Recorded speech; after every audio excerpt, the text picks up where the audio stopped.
Sejam todos muito bem-vindos e muito bem-vindos mesmo ao canal Afinal, o que somos nós?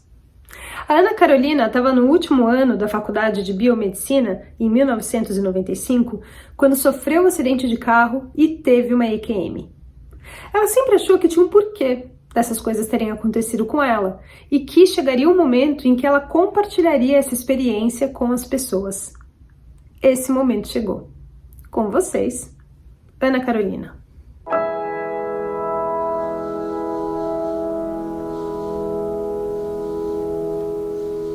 Bom dia, Ana Carolina. Muito obrigado por você aceitar compartilhar conosco do canal Afinal, que somos nós, a sua história, a sua experiência de quase morte. Peço, por favor, que você se apresente e nos conte tudo no maior detalhe possível. Muito obrigado.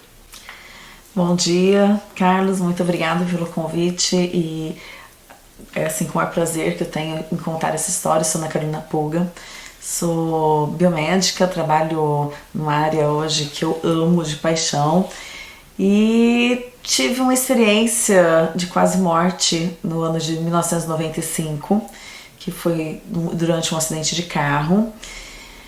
E assim, quando eu vi as outras histórias no canal, eu fiquei muito interessada em contar a minha história, porque eu acredito e sempre acreditei que tinha um porquê, né? Eu tive uma experiência que eu vou contar e sei que eu deveria compartilhar isso com muitas pessoas, mas nunca achei o momento certo, a hora certa, a ocasião certa. E eu acho que agora o universo conspirou para que isso acontecesse. Muito incrível, né? Como as coisas são. Fico realmente muito comovida com tudo isso, emocionada e até mesmo assim, deslumbrada, porque eu falo, gente, o universo é perfeito, Deus é perfeito e vai colocando as coisas no seu momento certo, na hora certa. Sim, incrível, incrível mesmo. Então, assim, eu estava na faculdade de biomedicina na ocasião, tá? Eu estava no último ano de biomedicina, faltavam 6 meses para eu terminar a minha faculdade e eu moro em Sertãozinho, na ocasião eu morava em Sertãozinho, né? E a gente já saía sempre na cidade vizinha, Ribeirão Preto, que são 19 quilômetros do Sertãozinho. E aí todas minhas amigas, todo mundo, vamos pra Ribeirão, vamos pra Ribeirão, vamos pra Ribeirão. Só que naquele dia, era dia 2 de setembro, choveu, tava uma noite meio estranha e todo mundo desistiu. Apesar de eu ter carta e carro, eu nunca ia pra Ribeirão Preto sozinha, dirigindo, principalmente à noite. De dia eu até ia, mas à noite jamais. Ou eu ia com uma amiga, ou alguém ia dirigindo, mas eu mesmo sozinha à noite não ia. Então eu não quis pegar o carro da minha mãe para ir para Ribeirão à noite sozinha. E tinha uns amigos de São Paulo, em Ribeirão. Aí eu pedi que um amigo meu viesse me buscar, né? Aí ele foi, me pegou em Ribeirão Preto, em Sertãozinho, e a gente foi para Ribeirão. Né, fomos para um bar, nos divertimos e lembro que em 1995 não era obrigatório no interior de São Paulo usar cinto de segurança. Em São Paulo já era, mas em Ribeirão Preto não era.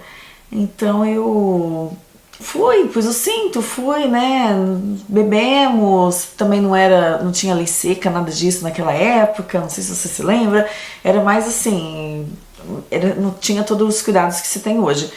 Aí nós bebemos, mas pouca coisa, ele bebeu muito pouco, eu também bebi muito pouco. E quando foi por volta de umas 2 da manhã, mais ou menos, nós retornamos para Sertãozinho. E lembro que ele tinha trocado de carro, ele tinha comprado um carro Uno Turbo.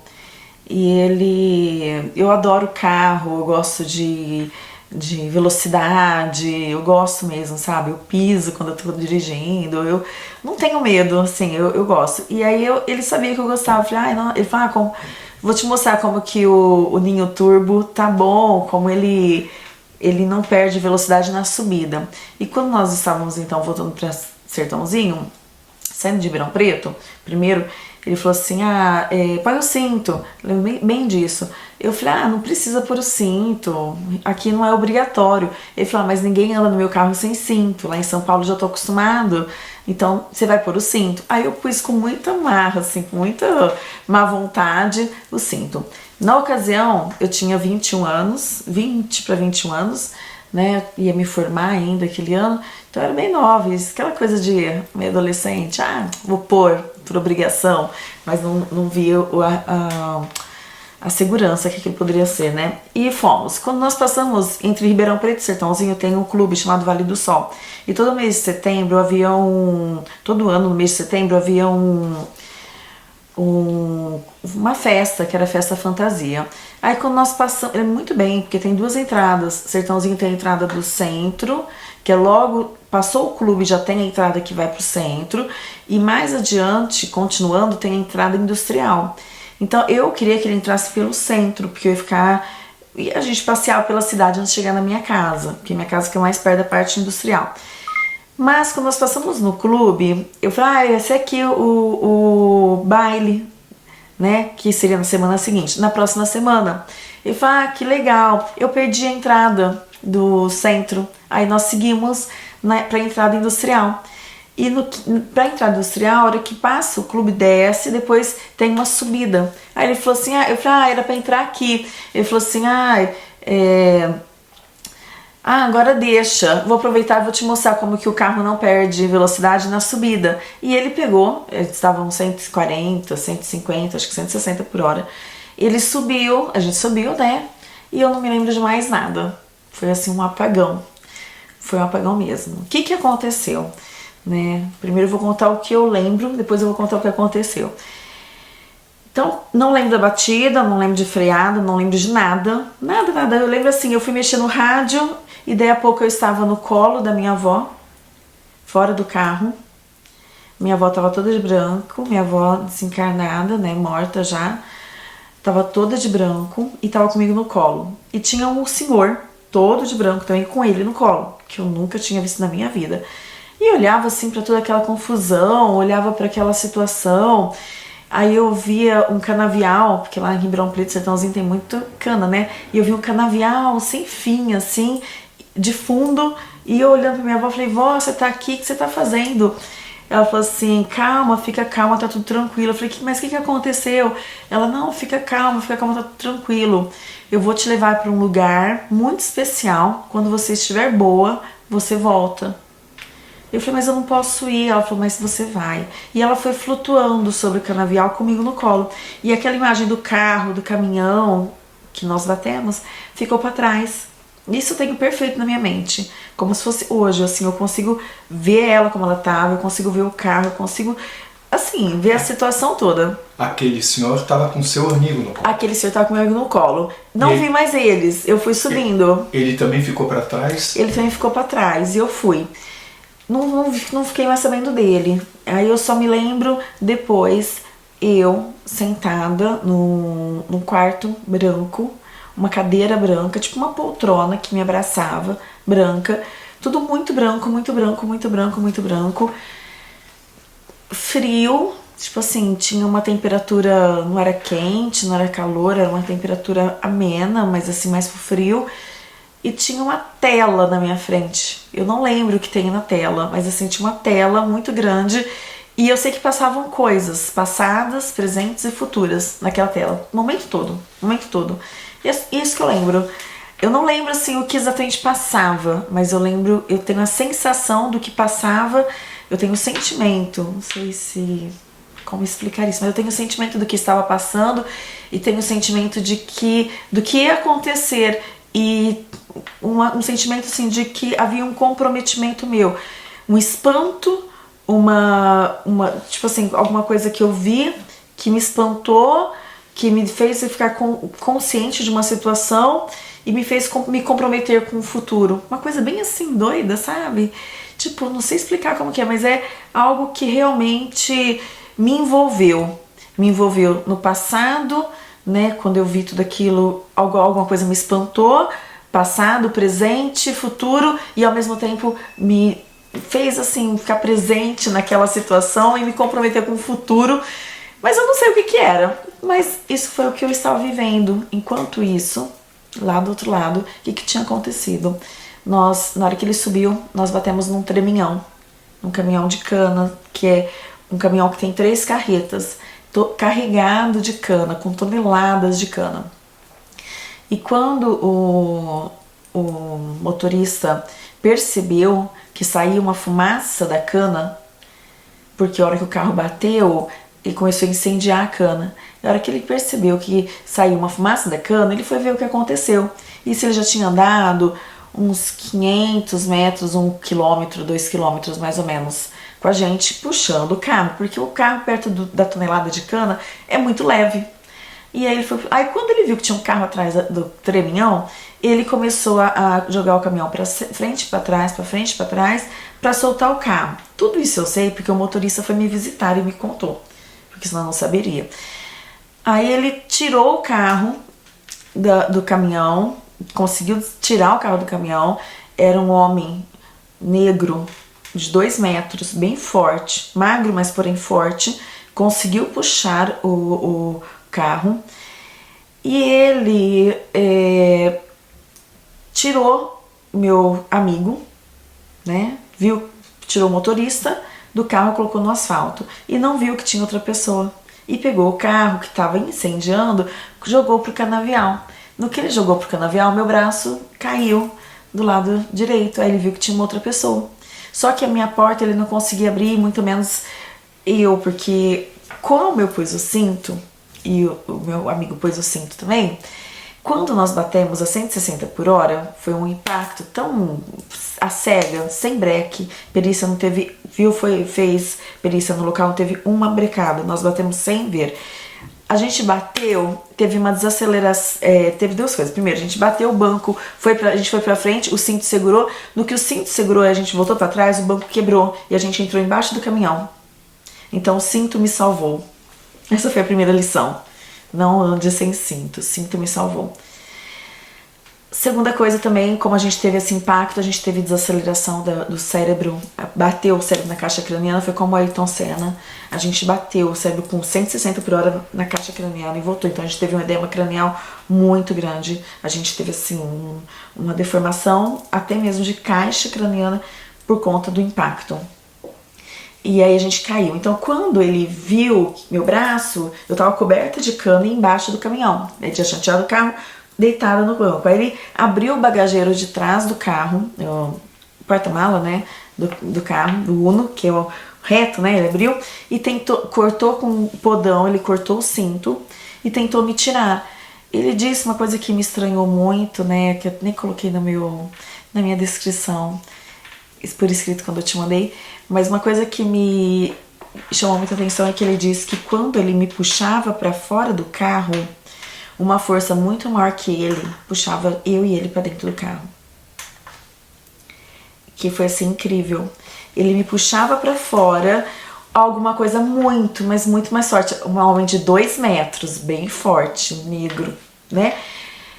Puxava a gente pra dentro. Aí ele é evangélico e ele falou: o sangue de Jesus tem poder. Quando ele falou o sangue de Jesus tem poder, ele conseguiu me tirar de dentro do carro, que eu ainda caí em cima dele. De tanta força que ele colocou, porque ele achou que não fosse conseguir, né? Isso ele verificou, eu não tava presa, porque eu poderia estar com uma perna presa, alguma coisa presa. Não, eu não tava com nada preso, senão eu também sairia daquela situação machucada. Não saí machucada. O único machucado que eu tive foi realmente muitos cacos de vidro no meu rosto, bastante marquinha. Hoje eu não tenho nada, não ficou nada. E como eu acho que no impacto eu tive um reflexo, fiz assim, eu cortei, então eu tenho uma cicatriz aqui no braço. Não quebrei o braço, só cortei o braço. Então nisso ele me colocou no asfalto também. Diz que meu amigo saiu andando pelo meio da pista, ele teve que ir lá catar o meu amigo. E eu tava murmurando, falando algumas coisas. Aí foram parando os carros, que era bem horário o pessoal vinha de Ribeirão para Sertãozinho. Foram parando os carros e começaram a chamar para resgate. Tudo isso foi muito rápido. E no que chamaram o resgate, tudo isso eu sei porque me contaram, tá? Não lembro de nada. A única cena que eu lembro é aquela que eu já contei. E quando chegou o resgate, os resgates me pegaram meu colega, e meu colega estava totalmente, não conseguia falar muito, ele estava com movimentos muito involuntários, mas eu estava consciente, diz o resgate, diz também o motorista do caminhão. E eu dei meu nome, dei meu endereço, dei o nome do meu pai, dei o telefone da minha casa, falei que meus pais estavam viajando, quem estava na minha casa era minha irmã, minha tia. Dei o nome do meu colega, dei o endereço do meu colega aqui de São Paulo, dei o telefone do meu colega aqui de São Paulo, falei que a mãe dele e ele estavam hospedados em São Carlos, coisas assim, detalhes que nem eu mesmo sabia, achei que eu sabia. E você não se lembra de nada Não disso? me lembro de nada disso, nada. E aí eu fiquei assim, aí diz que minha irmã disse que quando eu cheguei no hospital, ela já estava no hospital, minha irmã tinha na época acho que 15, 16 anos, a minha irmã mais nova, com a minha tia. Aí ela disse que quando eu cheguei no hospital eu estava consciente, ela olhou pra mim, eu tava muito inchada, minha cabeça tava muito inchada, ela ficou assustada, aí eu falei, calma, pode ficar calma, Kirlia, não vai acontecer nada, eu vou voltar, eu vou ficar bem, fica tranquila que eu vou ficar bem, é só uma passagem necessária, fica aqui. Então assim, que ela não entendia, ela ficou, ela tá quase morrendo, tipo, acidentada, como ela fala, né, que ela vai ficar bem.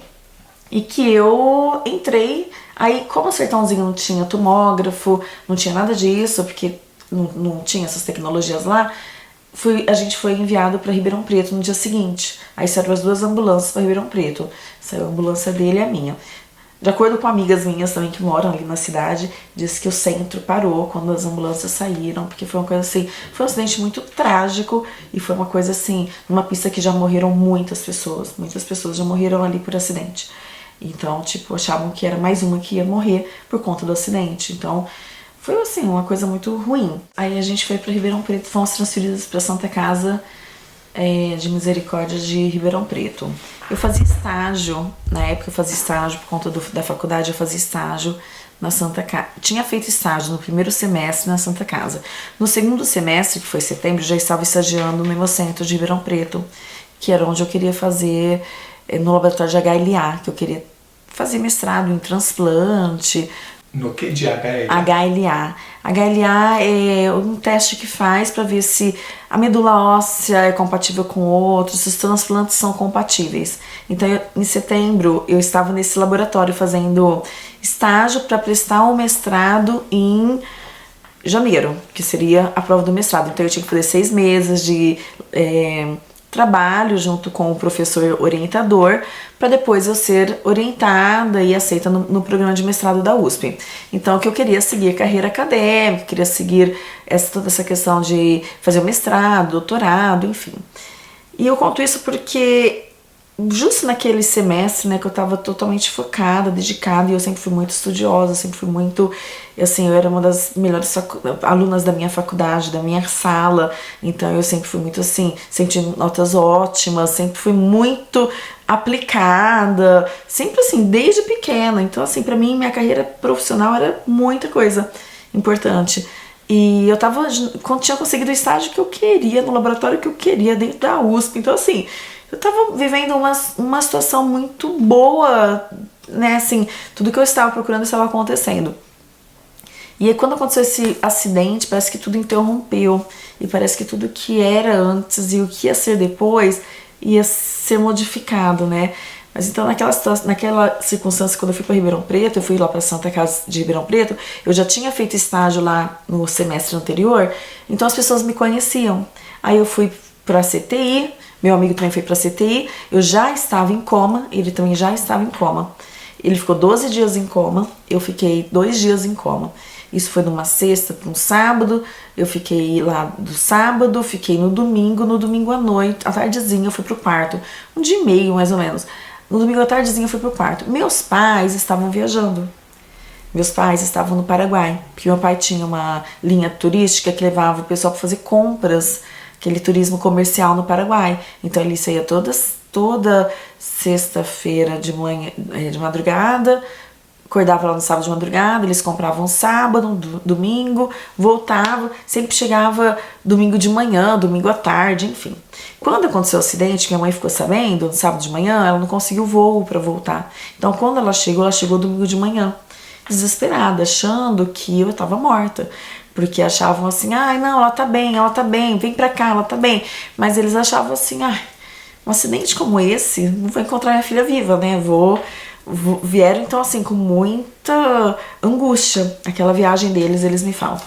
E aí quando eles chegaram, aí à tardezinha eu fui pro quarto, e eles já estavam no quarto, foram pro quarto comigo, ele e minha mãe.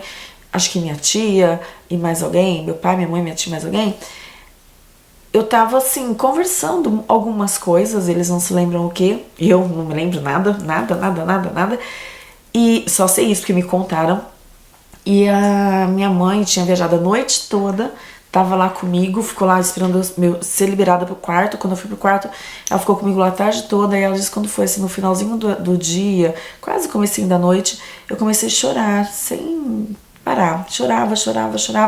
E ela perguntou, mas o que você tá chorando? Você tá com dor? O que eu chamo o médico? O que aconteceu? Aí ela disse que eu falei assim, olha, tudo isso que aconteceu, eu tô aqui, quase morri. E minha mãe e meu pai até agora não vieram me ver. Então aquilo pra ela foi assim, tipo assim, foi terrível. Ela disse, eu não gostaria de estar na pele dela, eu imagino.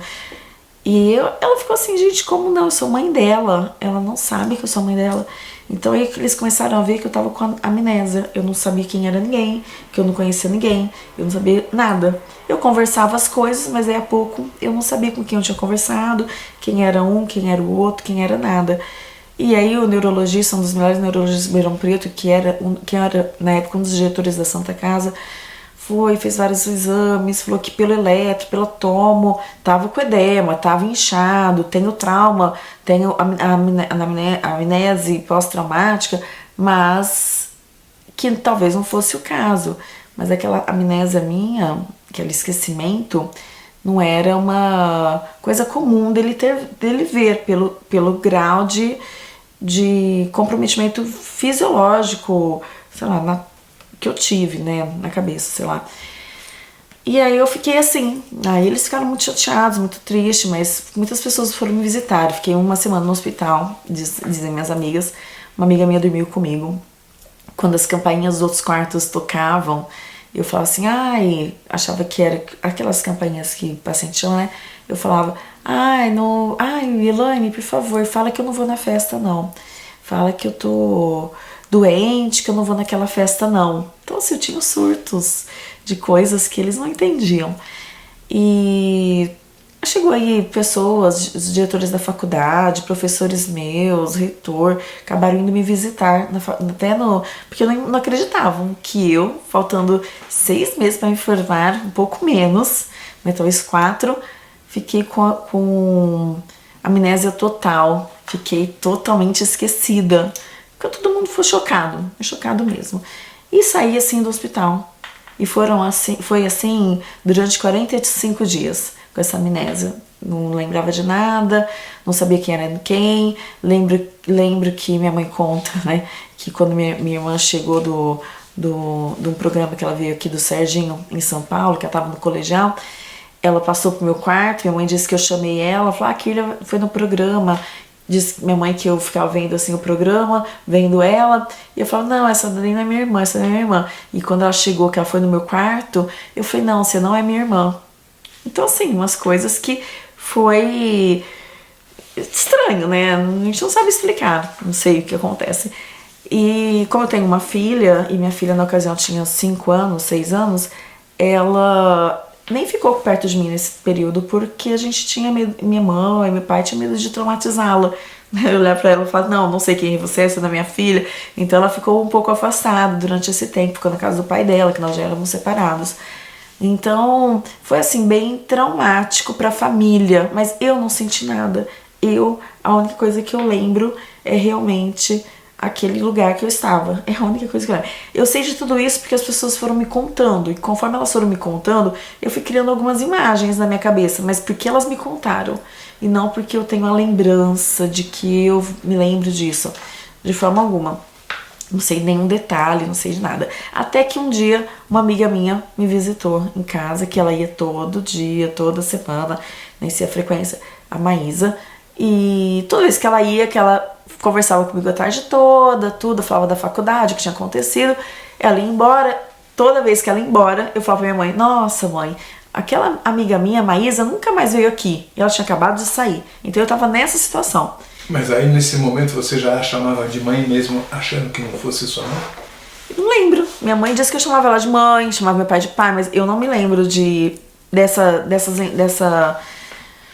Ela situação. não comentou se você em algum momento chamava de mãe sentindo que era mãe? Ou se simplesmente chamava porque ela falava que era sua mãe? Eu acho que eu chamava porque eles falavam que era minha mãe e meu pai, mas não que tinha aquela coisa que eu era antes. Era diferente. Era uma coisa assim. Chamava porque era o nome que eu ia chamá-las, mas não que eu estivesse reconhecendo isso, né? E aí, sempre que essa menina saía, eu falava, a Maísa não veio aqui. Ou aquela minha amiga não veio aqui. Eu lembrava de algumas amigas, mas eu não lembrava das pessoas que estavam me visitando ou ficando ali comigo. Então você tinha algum reconhecimento de quem eram suas amigas? Que existiam as pessoas, mas eu não reconhecia quando elas estavam ali na hora.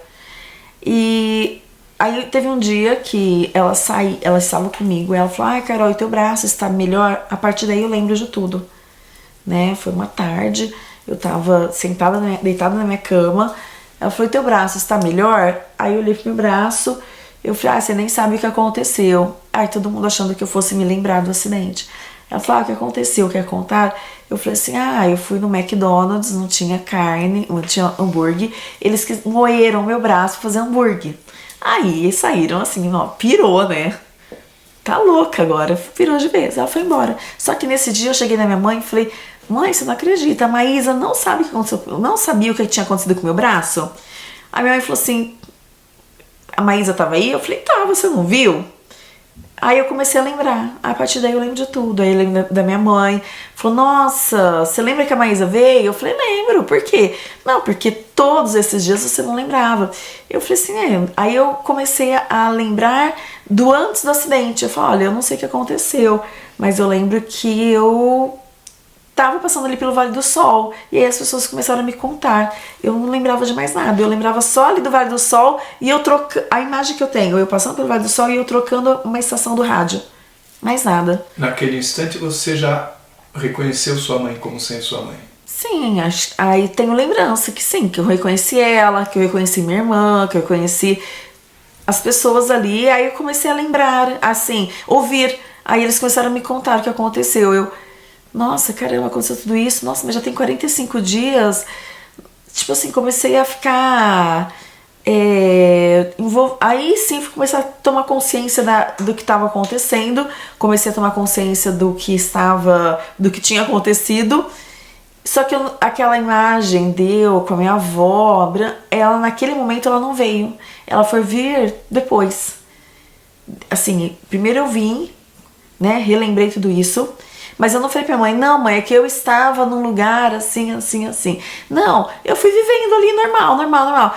Aí teve um dia, assim, que eu tava assim pensando, caramba, 45 dias, eu longe, mas eu lembro. Aí comecei a puxar minha lembrança pra tentar lembrar o acidente, foi onde eu lembrei da minha avó, onde eu lembrei de toda aquela situação, onde eu lembrei de onde eu estava. Aí foi onde eu cheguei e contei pra minha mãe, falei, mãe, você não acredita que aconteceu. Aí eu peguei e contei pra ela. E veio de uma vez essa lembrança ou foi um processo que demorou semanas, Olha, já tem meses? 24 anos que isso aconteceu, né?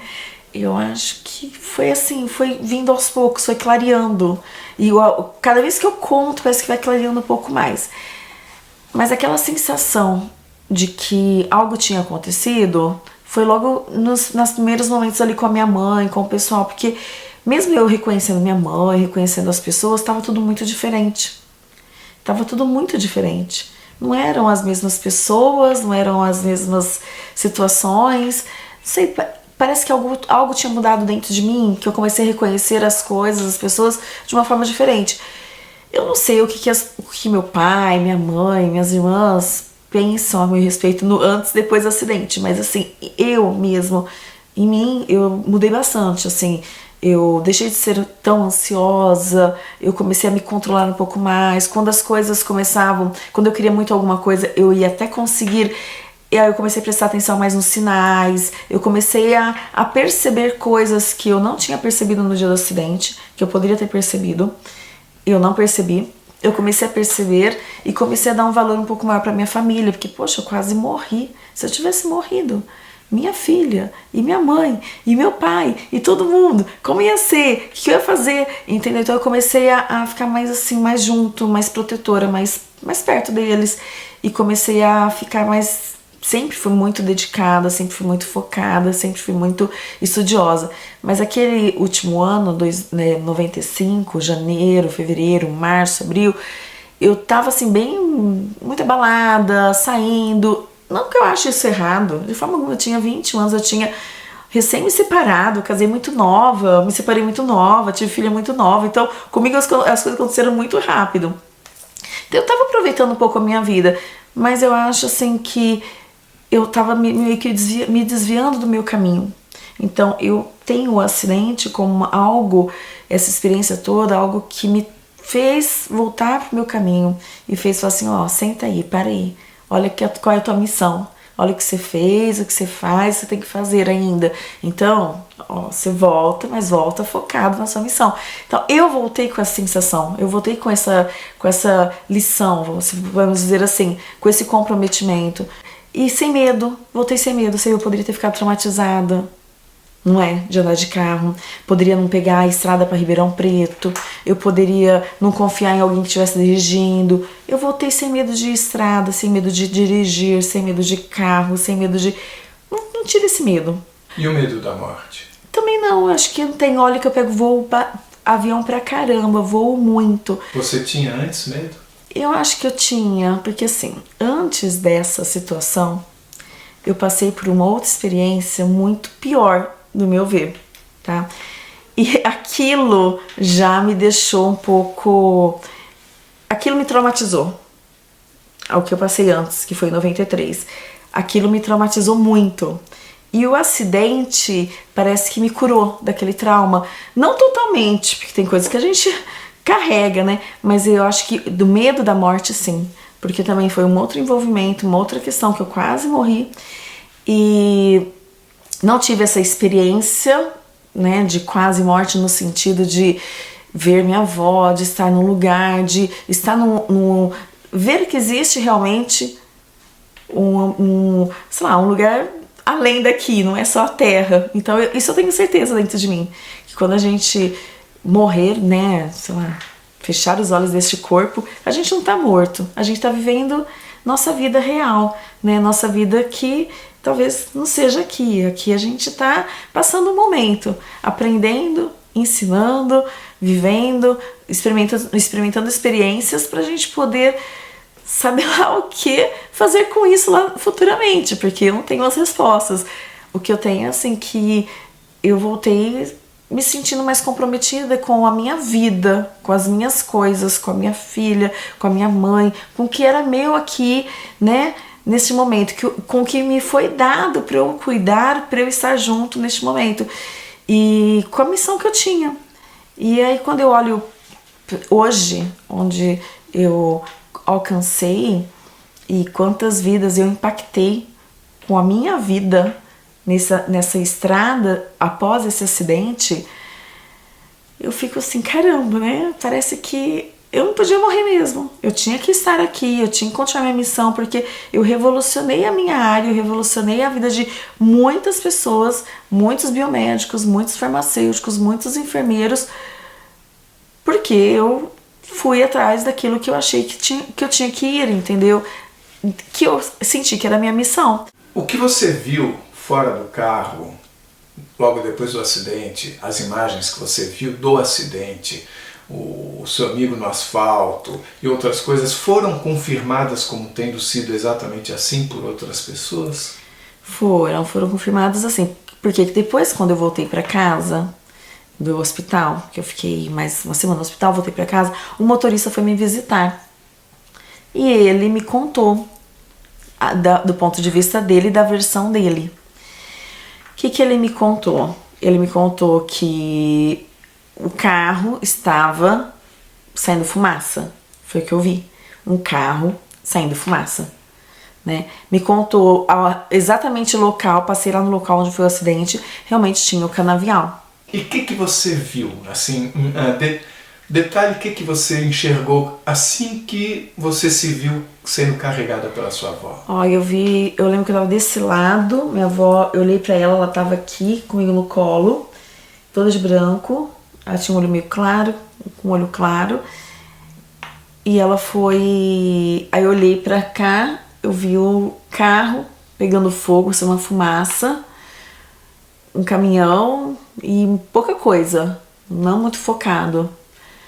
E não vi o carro amassado, eu vi um carro saindo fogo, saindo fumaça, nem fogo, fumaça.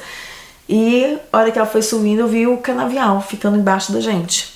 Mas você viu seu amigo também, né? Vi meu amigo. E quando eu fui na casa do meu amigo, depois de quase um ano depois que eu fui na casa dele, isso foi em 90, não, isso foi em 93, 94, 95, 96, 97 vim morar em Guarulhos. O acidente foi em 93 ou 95? Desculpa, foi em 95. 95, 96, 97. 2 anos depois, quando eu vim morar em Guarulhos, ele morava na Vila Mariana. Eu vim um dia na Vila Mariana fazer uma visita pra ele, pra mãe dele, pras tias dele, etc. Quando eu tava assim sentada, que eu vi um porta-retrato, eu vi o homem no porta-retrato. O homem que eu tinha visto. Aí eu falei assim, nossa, olha só, Nelson ele chama. Olha só, Nelson, esse homem foi o que eu vi no dia do acidente que tava com você. Carregando você. Ele falou assim, impossível, ele é muito católico, muito católico, muito católico. Impossível, imagina. E eu nunca tinha ido na casa dele antes, nunca. Eu falei, sim, foi esse, é esse. Imagina, era o pai dele, que já tinha morrido há um bom tempo. Você acredita?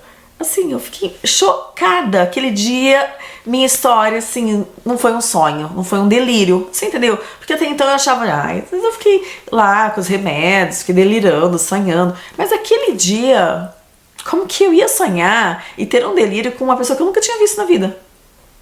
Entendeu? Com certeza. Então, assim, eu fiquei muito impressionada. Eu falei, não sei qual foi a história dele do outro lado de quase morte, mas a minha foi essa, tipo Ele assim, não teve nenhuma lembrança de experiência. a gente nunca conversou. E a sua avó? Você a reconheceu porque você a conheceu em vida? Sim, minha avó morreu em outubro, minha filha nasceu em dezembro, então, tanto minha filha carrega o nome dela, é Bruna Angelina. E ela parecia ter a mesma idade de quando ela mesma, partiu? igualzinho, mesmo cabelo, mesma cor, igualzinho. E pelo que você fala, parece que já estava decidido de que você voltaria, porque ela falou, eu até anotei, vamos para um lugar muito especial e você voltará só quando estiver pronta. Quer dizer, então já estava decidido que você ia voltar. Já. Você não teve a possibilidade de escolher. Não, já estava decidido que eu ia voltar. Não era uma coisa que dependesse de mim. Não, eu quero ficar, não quero voltar. Não, eu ia voltar. Você queria voltar ou queria ficar lá? Não tem essa lembrança, essa memória, tipo essa... E você disse que ela começou a levar você para um lugar, mas você não... De repente você se viu num quarto branco. Não tem uma passagem do local do acidente para esse. Não. Tem muita neblina, muito branco, muita fumacinha, assim, tipo neblina mesmo. Parece que tá entrando dentro de uma nuvem. E pronto. E aí um quarto branco. Não tem túnel, não tem aquelas coisas que as pessoas às vezes relatam. No meu caso foi, assim, muito natural, não sei. Uma neblina. Uma neblina, tipo assim, vai ficando uma neblina. E você sentia leveza? Sentia que tava leve. Eu vou fazer algumas daquelas perguntas que nós sempre fazemos. Sim, pode fazer. Você já falou que ela flutuava com você. Uhum. Você sentiu algum súbito aumento de conhecimento ou de conectividade, como se você fosse ligada a tudo aquilo? Eu senti assim que eu não precisava estar vendo, ouvindo. As coisas vinham pra minha cabeça sem eu ter que olhar, sem eu ter que ouvir. Já vinha. Tipo assim, todo aquela tela branca que tava ali passando coisas, por exemplo, eu não vejo a imagem, mas eu tenho dentro da minha cabeça o que tem ali e o que eu escuto. Não tinha vozes falando, mas parecia que eu já ouvia dentro de mim o que estavam falando. Não sei se é isso que representa a conectividade, não sei, mas parece que estava tudo conectado, sim, parece que estava tudo... As pessoas se olhavam e já se entendiam, não tinha falar, não tinha escutar, parecia que era uma coisa assim, uma troca, mas energia. Mas você está falando em pessoas, você viu mais alguém? Eu sentia pessoas, mas não vi, de ver, mas tipo assim... Onde que você sentia? Nessa nessa passagem que a gente foi, parece que tinha mais pessoas, igual tinha meu amigo lá com o parente dele, que eu nem sabia que era. Mas parece que tinha outras pessoas ali, mas não que eu as vi. Mas sabe quando você sente que tava cheio, mas não tenho assim lembrança, eu vi esse, eu vi aquele. Não, eu sentia que tinha pessoas, que tinham seres ali. Sei, pessoas. E você sentia que você conhecia? Não sei te dizer isso agora.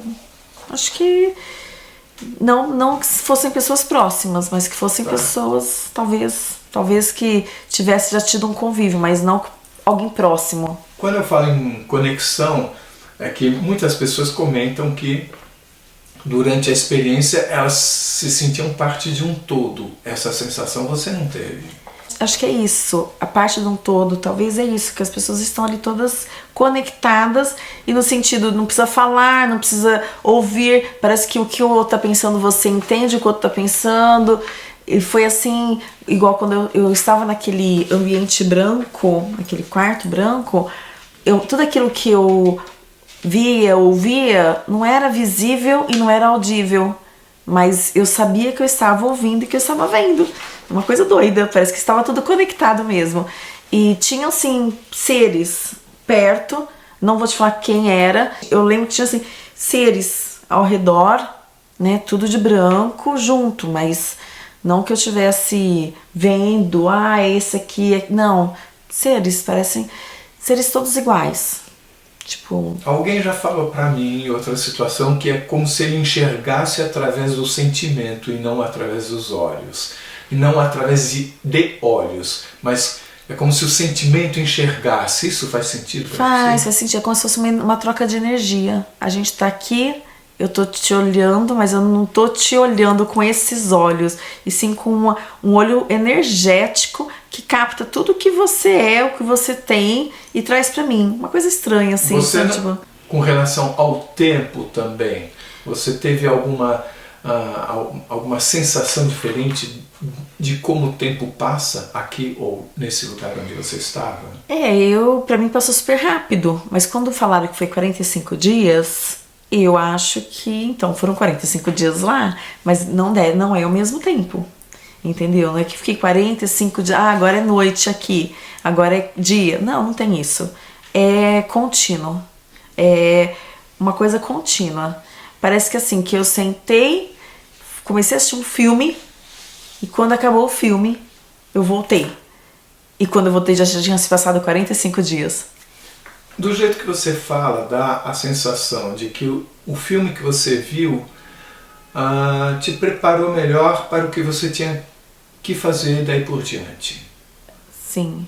Isso dá vontade de pensar se aproveitaram a situação, ok, já que teve o acidente, então vamos aproveitar, ou você acha que isso pode ter sido providencial para que você chegasse onde você está chegando? Eu acho que foi providencial o meu acidente, porque tudo tem a mão de Deus, tudo tem a permissão de Deus, e nada acontece com você sem a permissão de Deus. Então eu acho que foi permitido que eu passasse por isso, porque eu precisava daquela lição. Talvez outras pessoas que estivessem comigo também precisavam aprender alguma coisa, então acho que fazia parte da evolução dessas pessoas e minha. Como é que hoje você olha para isso? Você consegue identificar alguma coisa do que você tenha visto nesse filme com alguma mudança que você tenha sentido?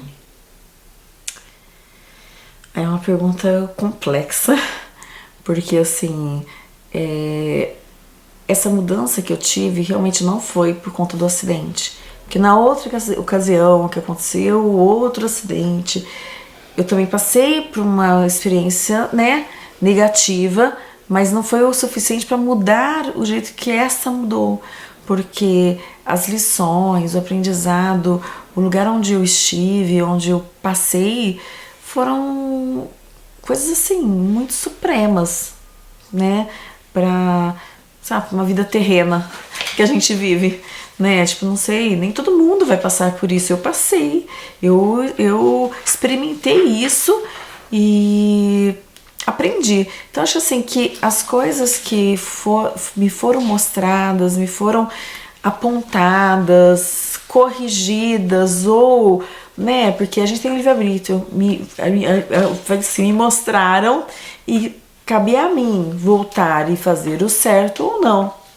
Então eu acho que tudo aquilo que me foi apresentado, me foi mostrado, me deu muita sabedoria para eu continuar seguindo. Então assim, eu sempre eu segui a partir de então um caminho e parecia que tudo, nossa, mas tudo dá certo pra Carol, tudo dá certo pra Carol, nossa, mas a Carol parece que tudo dá certo. Mas parece que eu já tinha a resposta dentro de mim. Você entendeu? Parece que eu já sabia pra onde eu queria ir. Então, assim, pra onde eu tinha que ir. Então as coisas, como dizia, acabam condizendo a ser positiva, a ser algo que vai realmente dar certo. Por exemplo, voltei, aí 45 dias, voltei pra faculdade. Faltava então agora 3, 4 meses pra acabar a faculdade, né? Setembro, faltava outubro, novembro, dezembro, já acabava a faculdade, 3 meses. Voltei, prova de bioquímica. Carol não participou, 45 dias da faculdade, não peguei nada do bloco de bioquímica. Eu estudei, dei uma lida, estudei com a Maísa e fui fazer a prova. Eu estava com meu braço engessado ainda, por causa do corte. O professor fez a prova prática pra mim, tirei 9 na prova. Fui super bem. O professor falou, nossa, mas você lembra de coisas das quais tem aluno aqui que passou o mês inteiro comigo, não acertou e você acertou. Eu assim, não sei, eu estudei. Então assim, eu não sou mais inteligente que ninguém não é isso não, mas eu acho que eu voltei mais madura, espiritualmente mais preparada para as coisas. Aí eu voltei, por exemplo, eu queria um negócio, por exemplo, eu quero fazer hemoterapia, que era banco de sangue. Porque eu tinha perdido, então, meu estágio lá do HLA, com o Dr. Júlio.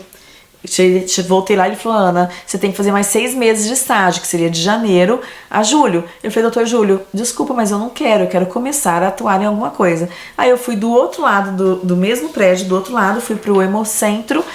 A pessoa que me atendeu falou, vai ter uma prova de especialização, você pode prestar a prova. Eu fui prestar a prova. No dia que fui conversar com a diretora do Hemocentro, ela me deu umas folhas para eu estudar. Ela falou, aqui tá o programa. Eu peguei o programa, estudei o programa, passei na prova. Comecei a fazer estágio lá. Então assim, tudo que eu comecei a determinar na minha vida, acontecia. Então eu tenho uma pergunta para isso. Muitas pessoas, depois da experiência de quase morte, elas notam que mudaram em alguns aspectos muito específicos, como capacidade de sentir o sentimento de uma pessoa que chega perto dela, ou de ter um tipo de premonição. E algumas pessoas, inclusive, elas passam a ter habilidades que não tinham antes, como uma pessoa que não tocava piano e passou a tocar piano. Você sentiu alguma coisa cabe na sua história disso que eu falei? Eu sei, você falou em premonição. Quando eu voltei, essa questão de sentir, eu acho que isso mudou sim, porque eu comecei a me preocupar, a reparar, a sentir mais assim, talvez essa energia das pessoas. Mas agora não sei dizer se foi devido à experiência. Não sei, assim, nunca relacionei a experiência. O que eu relacionei é que tudo que eu queria depois dessa experiência, tipo, determinava, eu comecei a ter uma força de vontade, não uma força de vontade maior, mas eu comecei a ter um pensamento mais positivo de que daria certo e uma tranquilidade de que ia acontecer, e acontecia. Parece assim, por exemplo, já vi tudo que vai acontecer, então quando alguma coisa surgia, eu falo assim, não, isso vai dar certo. As pessoas, isso não vai dar certo, isso vai dar certo, e dava certo. Aí eu começo a relacionar ao que eu vi. Eu falo, naquele filme. Isso, eu acho que foi por isso que eu tinha tanta confiança que isso daria certo. Porque tava ali, tipo, tava escrito, tava ali, ia então dar certo. Você faz uma relação entre o que tem acontecido e ao que você possa ter visto lá. Faço. Por exemplo, na minha área, na biomedicina, eu abri uma nova área que é a biomedicina estética, que não existia. Quando eu fui defender isso dentro do meu Conselho Federal de Biomedicina, que foi dia 10/10 de 2010, antes disso, acho que foi numa terça-feira ou numa quinta-feira, eu fui numa igreja que eu frequentava. E aí, meu marido atual, né, falava, não vai dar certo, porque eu já tava 4 anos tentando e parecia que não ia dar certo. Não vai dar certo, vai dar certo, mas isso não existe, né? Tipo, as pessoas não queriam, os conselhos não queriam, porque não existia biomédica, fazendo estética, onde se viu, né? Aí eu falei assim, vai dar certo. Aí eu fui na igreja. E rezei, aí eu pedi. E eu senti um calor. Quando eu rezei e eu pedi, eu juro, eu senti um calor do Espírito Santo. Não sei qual a religião de todo mundo aí, mas eu senti um calor do Espírito Santo, como se o Espírito Santo viesse com um pote e derramasse dentro de mim algo, tipo assim, mas muito quente. E eu me senti queimando, juro. E eu fui pra plenária, acho que daí 2, 3 dias. E eu fui com a certeza de que ia dar certo. Fui mesmo. Tanto que ele foi discutindo comigo, falando comigo, ele foi pra Curitiba, eu fui pra Recife. E foi lá em Recife a plenária.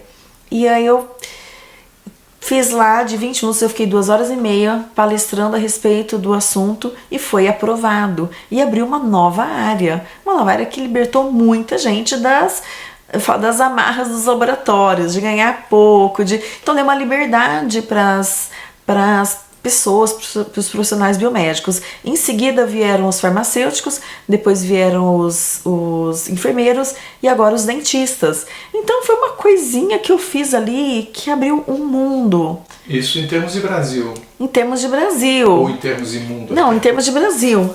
Né? Em termos de Brasil. Em termos de outros países, eu assim, não avaliei. Para ser bem sincera, eu não cheguei a avaliar. Isso já tem 9 anos que aconteceu. Entendeu? Mas foi por conta de tudo isso. Eu falo assim, quando eu passei por aquela plenária e tava todo mundo vibrando e feliz e tal, parece que pra mim já tava certo que ia acontecer. Esse tipo de sensação de que vai dar certo você tinha antes da EQM?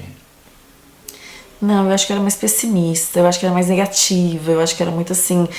E tanto que naquela noite do acidente, eu falei, não vou pegar meu carro não, vai que acontece um acidente, vai que acontece alguma coisa, não, que não sei o que tem. Eu sempre colocava empecilhos. E aí, mas pega o carro, vai, você é uma boa motorista, não, que não sei o que tem. Aí, olha, aconteceu tudo isso para eu poder ser mais positiva e acreditar nas coisas. Então eu aproveito e convido você a deixar um recado para as pessoas que vão assistir o seu depoimento. Porque você passou por uma experiência muito única e quase a totalidade da humanidade não passou. Eu acho que uma das lições, primeira lição que eu aprendi com a IQM, que foi assim, essa eu tenho certeza, foi que para eu não ter medo do futuro, principalmente, e do destino. A gente não tem que ter medo e confiar em mim, né? Por exemplo, a partir dali, peguei meu carro, fui sozinha para Ribeirão, ninguém acreditou e eu passei a confiar muito mais em mim do que nas outras pessoas. Então a primeira lição é confiar em si, porque você tem Deus dentro de você, então você tem que confiar em você e confiar naquilo que você deseja, que pode acontecer. Acho que a segunda lição é justamente essa, do positivismo e da tranquilidade, porque tudo já está determinado que vai acontecer. Você tem o livre-arbítrio, lógico, mas já está determinado. Então naquele filme, quando hoje acontecem as coisas na minha vida, e coisas de sucesso, graças a Deus, e tem as coisas ruins que acontecem também, lógico, mas eu vejo como um aprendizado e vejo, caramba, eu estava lá naquele filme, isso ia acontecer. Eu não posso me queixar, eu não posso brigar, não posso achar ruim, sabe? Não posso me esquecer dessa lição, não posso me esquecer deste momento. Por isso que eu achei importante gravar este momento e deixar para você, para todo mundo que está ouvindo, e para mim, principalmente para mim, para eu não me esquecer. Porque um tempo atrás agora, sei lá, uns 2 anos atrás, eu me esqueci de tudo isso. E parece que não, mas às vezes a gente quer viver uma vida muito terrena e a gente quer viver uma vida muito, né, trabalhando demais, fazendo as coisas, e aí de repente, né, fiquei doente, engordei um pouco, aí eu vi que eu não estava no meu eixo, aí foi quando eu comecei a buscar, não, cadê aquela Carolina depois do acidente? Como é que é para você esse jogo entre tudo está determinado, mas eu tenho um livre-arbítrio? Tudo já está determinado, mas eu posso não aceitar. Aí teu caminho é aqui. Eu posso falar, não quero esse caminho, eu quero pra cá. Eu entendo, talvez seja isso, né? E você sente que existe um propósito em colocar que o seu caminho seja este? Sim, acho que tem um propósito sempre pra gente vir pra cá. E o que seria esse propósito? Eu acho que é você fazer alguma coisa pra humanidade, deixar algo pra humanidade, pra mim. Essa humanidade não é em complexidade, o mundo inteiro. Pode ser 10 pessoas que vivem com você na tua família, pode ser 20 pessoas do teu bairro, do teu condomínio, pode ser 1000 pessoas da tua, sei lá. Mas eu acho que isso é fazer algo pela humanidade. Então eu acho que todo mundo tem um propósito sim aqui. E para deixar algo para a humanidade, que seja um livro escrito ali, ó, uma monografia. É algo que vai ficar. E que alguém um dia vai ler e vai ajudar alguém. Indo além, onde você estava com a sua avó, você sentia algum tipo de estrutura organizacional nesse lugar? Acredito que sim. Eu senti porque assim, minha avó me levou, mas não foi minha avó que ficou comigo. Outras pessoas estavam. Lembro que eu falei que tinha seres. Não vi mais minha avó, tinha seres junto comigo. Então, de repente, isso faça parte da estrutura, né? De repente, ela tinha uma função e essas outras tinham outra função, né? E elas estavam, tipo, energizando o ambiente, energizando a mim, tipo, estavam ali fazendo aquilo. Então, acho que deveriam ter outros seres com outras funções em outras esferas, talvez, que eu não vi, né? Então, quando você perguntou pra mim se que eu senti, né, quando eu voltei, qual a experiência que eu trouxe da EQM, acho que é justamente isso. Eu acho que eu era uma pessoa muito brava, muito ranzinza, eu tava muito vitimizada, me sentindo com piedade de mim mesma, me sentindo muito, sabe, com dó de mim e minha vida não tava indo bem. E assim, apesar de eu ir bem na faculdade, tudo, mas meus relacionamentos, eu brigava muito em casa, não dava devida atenção pra minha filha. E quando veio o acidente, foi a quebra daquilo. Aquilo me levou pra um outro lugar, me levou pra uma outra esfera. Olha então, eu tava numa esfera baixa, numa densidade baixa, me levou pra uma outra esfera, elevada, iluminada, né, fria, gasosa, com nuvens, com neblina, pessoas de branco, olha as coisas, né? Que mostra que era um outro astral. E ali eu tive tudo de volta. O que era o meu propósito, o que eu estava vivendo e o que eu tinha a fazer, né? Óbvio, tem o livre-arbítrio sim, e como a gente concilia tudo isso com o livre-arbítrio, justamente você querer ou não seguir aquilo que você determinou, que está ali. Mas aqui a gente com a nossa consciência terrena, né, terrestre e às vezes limitada, que a gente não tem a mesma visão de quando a gente está no plano espiritual, a gente pode fazer escolhas erradas. E isso faz parte do aprendizado do espírito também, acredito. Então, quando eu estive naquela poltrona, eu senti um desespero, eu senti uma angústia e um alívio, tudo ao mesmo tempo. Não foi só, ai, que belezura, estou aqui. Não foi só isso. Eu tive todas as sensações, porque imagino eu que naquele filme que passou, que não está na minha consciência terrestre, terrena, né, não sei como que a gente chama, mas deve estar no meu subconsciente, no meu inconsciente ou na minha consciência espiritual. Imagino eu que eu devo ter visto todas as coisas absurdas, erradas que eu fiz, de mal, de ruim. Nunca matei ninguém, nunca roubei, nunca fiz nada disso. Eu falo coisa ruim, de mal, de brigar com pai, brigar com mãe, julgar ações de pai, de mãe, ou ficar bravo com a criança, ou coisas que a gente faz no nosso dia a dia, a gente não percebe. E talvez isso seja uma das lições que eu tive lá e talvez que eu possa deixar aí para quem estiver assistindo, que às vezes eu precisei passar por isso para ver tudo que eu estava fazendo de errado, de ruim e de não construtivo, porque eu estava me vitimizando e achando que as pessoas tinham que ter piedade, peninha de mim. E o que eu tinha para frente, olha só, você tem um futuro maravilhoso, brilhante lá na frente. Como você vai trocar isso por isto? Entendeu? Então eu acho que eu passei muito tempo ali, como foram 45 dias, poderia ter sido 1 dia, 2 dias, 3 dias, mas talvez pode ter tido até, não sei, uma resistência, pode ter tido uma falta de, né, um preparo muito maior para o que viria, eu não sei, né, não tô morta nem nada, eu vou viver ainda muito mais, pode ser que tenha muita coisa ainda que eu fui preparada, que está lá para frente, não sei, mas eu sei que até agora, depois que eu voltei e que eu comecei a olhar meu pai, comecei a olhar minha mãe, comecei a olhar minha filha, minhas irmãs. Eu comecei a ter uma compreensão por eles que eu não tinha. Eu nunca tinha visto o meu pai, a minha mãe, da forma que eu passei a ver. Nunca tinha visto minhas irmãs, a minha filha, a minha situação, o que tinha acontecido comigo, da forma que eu passei a ver. Então mudou muito nesse sentido. Levando isso em conta, qual o recado que você deixa para as pessoas que estão te assistindo aqui?